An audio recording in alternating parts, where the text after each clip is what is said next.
Hey guys, Alex from 7th Hour Films back again with Dr. Stone. Last time around we had Fire the Smoke Signal, where basically in wherever they were, I can never remember where they went off to, like what part of Japan that was before. But anyway, they were mixing up the gunpowder, accidentally ignited it, but because of all the smoke, someone actually responded with a smoke signal of their own, and it's not Tsukasa, so there's someone else out there right now who's awakened unstoned, basically. However, Tsukasa did catch up and basically gave Senku a deal that he wouldn't kill him if he renounced science completely. Senku couldn't do that, so presumably what we last saw is what seems to be Tsukasa executing Senku once and for all. So yeah, that is pretty much where we left off. Like always, the reaction is down in the description and in the pinned comment for your viewing pleasure, so let's go ahead and jump right into this episode of Dr. Stone. Here we go.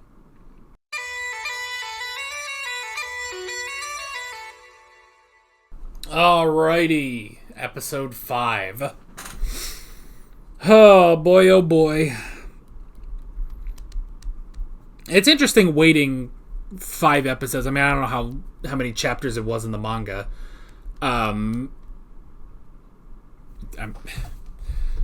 Good question. I guess I'm just assuming this was based on a manga. Let me check real quick. Yeah, it is. Alright. I knew that. Yeah. I knew that. It is a manga, so.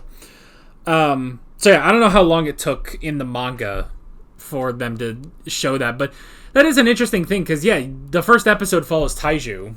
So now finally showing basically how Senku escaped and how he started out is really interesting, and especially too because it's like, you know, it does highlight his weaknesses as well, his weaknesses as well as his strengths, because it's like, yeah, he can't chase a deer. Taiju probably could, but Tsukasa definitely can, but yeah, it's like it's really interesting. I also love doing it through the lens of the other monkeys, you know? Because it's just like, oh yeah, the monkeys, these monkeys have never seen a human being before, you know? You know, maybe they've seen some weird stones lying around, you know, that are in weird shapes, but they didn't think anything of it. But suddenly, there's a shiny smooth monkey. It is funny too, because it's like, you know, even though he has very noticeable weaknesses when it comes to strength and stamina and everything, I mean, he's freaking built, you know? He does kind of take care of himself a little bit, but yeah, so that was interesting. I like that, and, you know, seeing the monkeys just being like, what the fuck, what is this guy doing? This guy's an idiot. Like, he's breaking a plant, he's like, you know, rubbing a stick on a log, like, what? I don't understand what he's doing. You know, and especially too because it's like, you know, he doesn't have success right off the bat. You know, it takes a little while before he can fully get fire. You know, but even there, you know, just using that tool to turn the stick faster, that was interesting. You know, you do that and then the fire. You know. And, you know, for those monkeys, I'm sure there has been fire, you know? Like, that's the thing. Fire can occur naturally, you know, through other means, you know, and namely lightning. But that's the thing, is that it's just like, you know, for something, you know, I guess to put it into perspective of the monkeys, you know, fire is something that can happen when the skies erupt with sound and light and crash into the earth and produce this incredible burning power, you know? And this motherfucker just gets some sticks, plays it like a violin, and there you go, he did it, you know? He creates fire, so that is a pretty crazy thing. I mean, it's the tale of Prometheus, but I don't know. It's an interesting thing, because it's like, you know, I referenced the tale of Prometheus of, you know, Prometheus brings the fire from the heavens down to the humans and everything. But if anything, I feel like Prometheus has kind of, I mean, you can kind of see this, I guess, with Frankenstein, the modern Prometheus. But it's just a thing of like, it's more humans maybe I need to recheck the Tale of Prometheus so that, namely, I can't remember if Prometheus was a god. He was a Titan, specifically, and he defied the Olympian gods by taking fire from them and giving it to humanity in the form of technology and knowledge and, more generally, civilization. So yeah, it's not even specifically fire itself, but more just civilization as a concept is what the Titan Prometheus brought to humanity. But you see a lot more... I feel like you see a lot more nowadays of, like, Prometheus is a human who takes from the gods, not another god, basically, taking from the gods, you know? That is kind of the thing, you know, why Frankenstein is called the modern Prometheus. You know, it's Victor Frankenstein taking the power of life creation away from God, basically, in creating the monster, you know? And for here, it's kind of the same way of, like, you know, Senku is left with nothing, basically, but through his own knowledge of science, he is able to take from the gods, basically, as Prometheus did. He can take civilization and, you know, look at what he's been able to do. The stuff that no other animal on Earth can do, you know? He's created tools, he's created fire, he has, you know, storage of food, and he has shelter that he built with his own two hands, you know?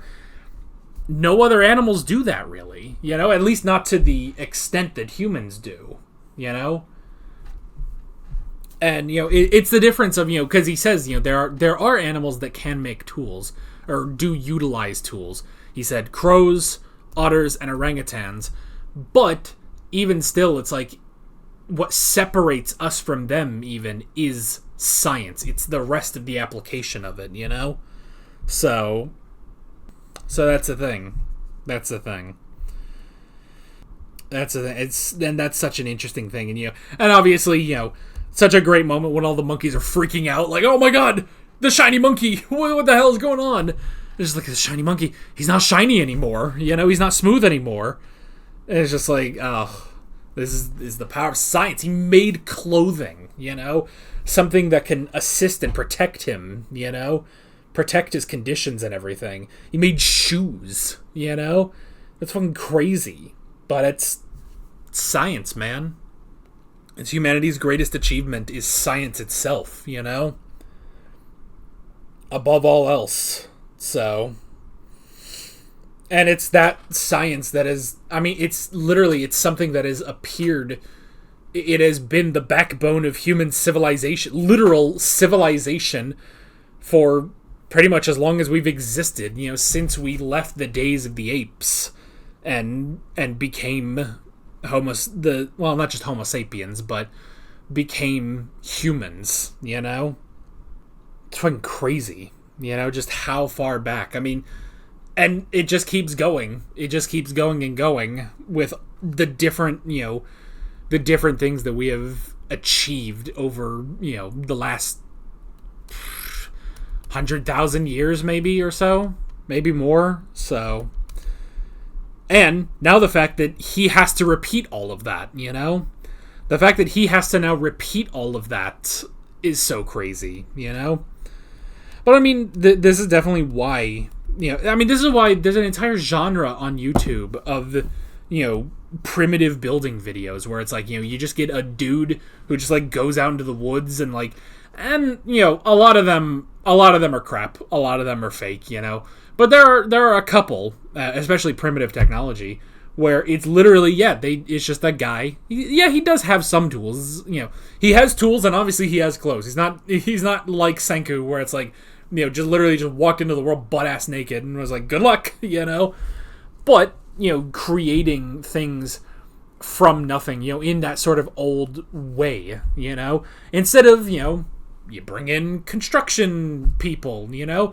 You bring construction people, they build a nice house, you know, like the one I'm in right now, like the one you're probably in right now, and if you're not in a house, you're probably in a building somewhere, you know? Shout out to you guys if you're, like, at a park watching... I don't...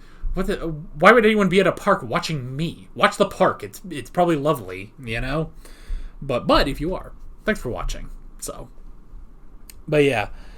It's just, like, that is an entire genre on YouTube. Yeah, I even, like, I watched a video recently is someone that like goes out and like cooks a lot of food with like, just like he's got some, pans basically, like he's got like a skillet, but it's just like, he builds a little fire, he puts the skillet on it and stuff, and he puts the meat in, and he cooks like pretty much just out in the wild basically.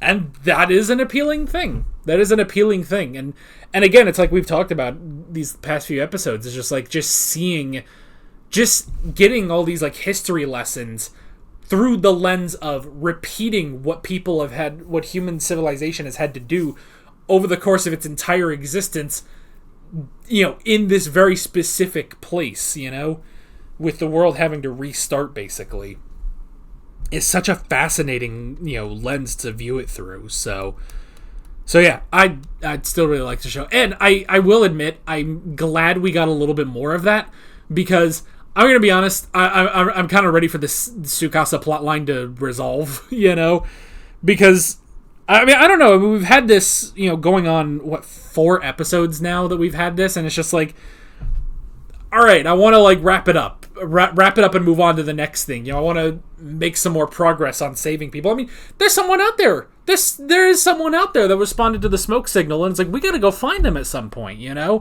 So, hopefully, I'm really hoping to wrap up this Tsukasa plotline. Not that it's bad or anything. The Tsukasa plotline is, honestly, it's not really what I came here for. It's like it's all the science, all the rebuilding civilization. And I want to see that. And obviously, there's going to be character drama and everything. But it's just like I don't know. So I hope that makes sense. I don't want that to sound like a negative really about this show. But it's just like. I like the science. I like the rebuilding stuff, and luckily there was a good number of that in this episode. So, but how the hell did Senku survive? I don't know. We'll have to see. Is something back of the neck somehow? I guess maybe he just hit the stone and that didn't do anything. Or I mean, I guess it's a thing of like it did kill him. It did kill Senku. But by filling in that crack, basically, it could revive him. But I don't know. But I mean, he's only been out for a couple minutes. But I mean, I don't know. Does that starve is his brain starved of oxygen? I don't know. But we'll have to see. We will have to see. But yeah, but a good episode. I'm curious to see where we are going next time. But that is basically it. With all of that being said, I'm Alex from 7th Hour Films, and I will see you guys next time. Take care. Alright guys, thanks for watching this video. There's a bunch of links on screen if you want to go click around any of those. There's a playlist with all of my Dr. Stone reactions, as well as another video you can go click on if you want. There's also a subscribe button and a Patreon button on screen, as well as other links in the description if you want to go check out any of those. See you guys later.